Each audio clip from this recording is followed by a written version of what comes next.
Signs na mahal ka ng lalaki kahit hindi siya nagsasabi ng I love you. Number 1. Mahaba ang kanyang halik at passionate. Number 2. Mahal ka ng kanyang mga kaibigan. Number 3. Gusto niyang laging mapalapit sa'yo.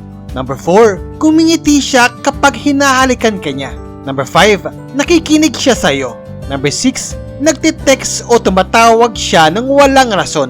Number 7. Gumagawa siya ng oras para makasama ka o maka-hangout ka.